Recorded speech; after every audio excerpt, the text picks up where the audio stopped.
Einmal eine Reparatur von vorne bis hinten, nicht an der Sitzwange wie ursprünglich gesagt, sondern wie gesagt hier an einem Lenkrad. Hier ist das ordentlich abgekrabbelt. Hier stehen Fasern hoch. Das werden wir gleich runterschleifen und dann kann ich auch in irgendwelchen Kapiteln vorher habe ich mal über Spaltleder gesprochen bei Lenkrädern. Da muss man auch nochmal auf das eine oder andere achten. Ich vermute nicht, dass das hier Spaltleder ist, aber da werden wir gleich nochmal drüber reden. Aber erster Schritt ist reinigen. Ich nehme Lederreiniger mild, weil es nicht super dreckig ist. Und dann aber eine Bürste, weil hier so eine Golfballprägung oder wie auch immer man das nennen möchte, so eine Löcher, Grip-Löcher im Griffbereich sind. Und die wollen wir doch einmal auch sauber bekommen. Deshalb gehen wir einmal hier rüber. Beim Lenkrad nicht vergessen, hier innen auch sauber zu machen und auch von hinten. Damit das einmal sauber ist, dann Reinigungsreste und vor allem den gelösten Schmutz einmal mit dem Tuch, mit dem Pflegetuch abwischen und da ist doch ein bisschen Dreck drauf. Hätte ich gar nicht erwartet. Sah so sauber auf, ja. Genau.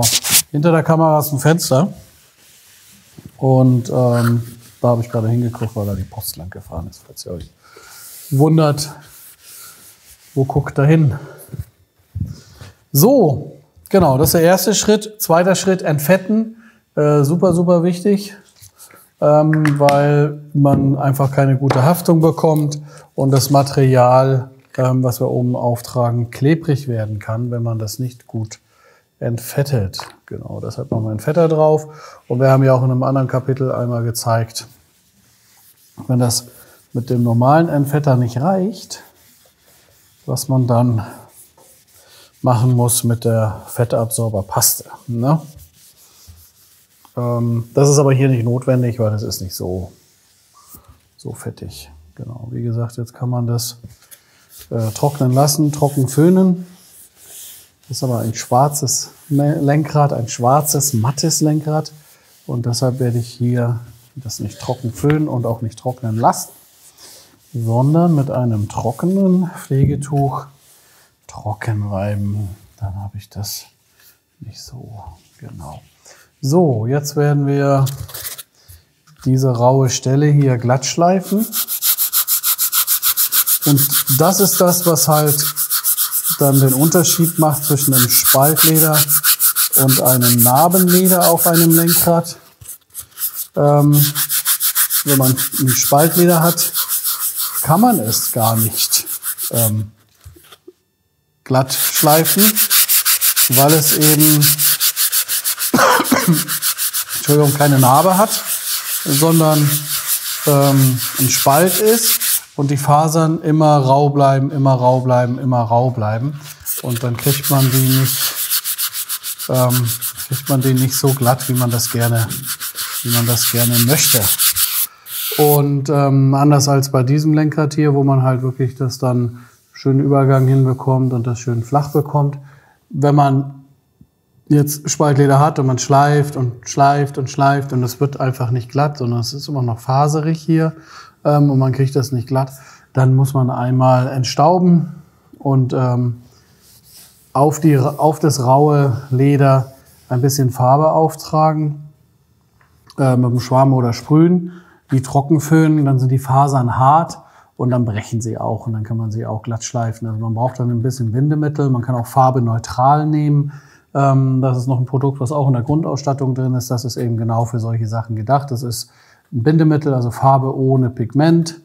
Das kann man auch gut nehmen und da muss man eben da die ganzen kleinen Fasern miteinander verkleben. Genau.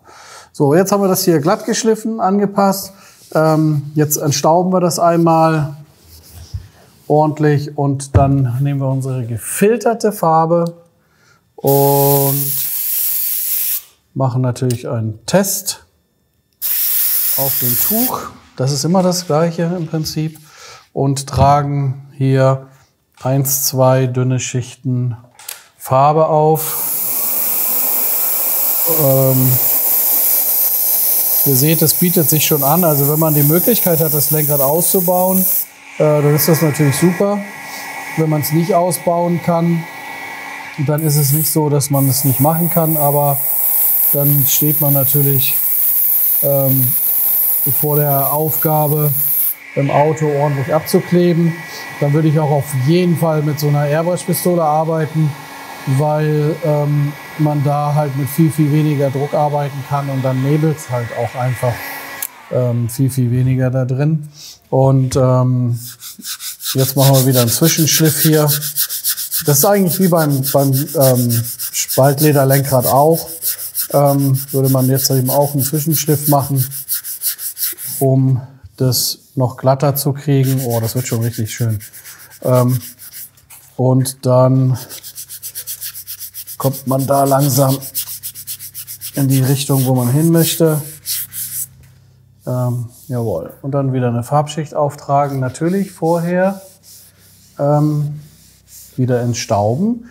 Weil jedes Mal, wenn man schleift, erzeugt man natürlich Schleifstaub. Und den wollen wir nicht mit einlackieren, weil wenn wir den mit einlackieren, dann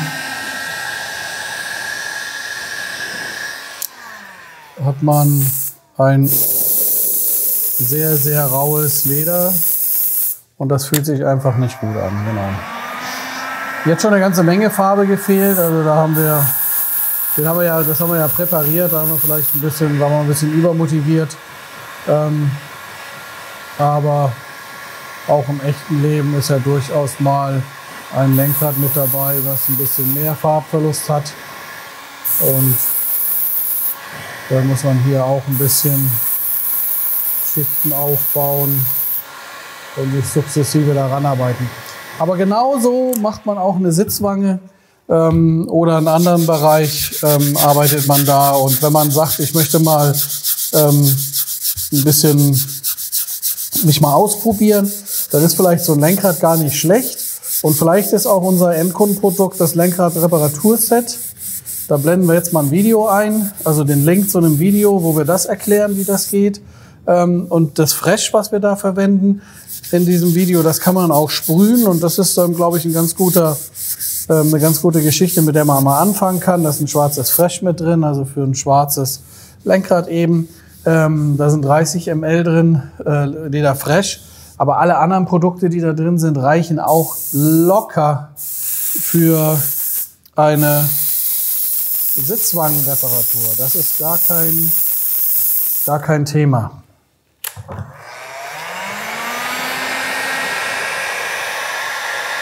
So, der finale Farbauftrag, der sollte dann auch passen. Und dann kommt jetzt Topcoat. Haben wir schon mal durchgenommen, wie das im Einzelnen funktioniert. Ich werde es gleich mal drauf sprühen. Aber vorher mache ich die Airbrush-Pistole mit Wasser sauber.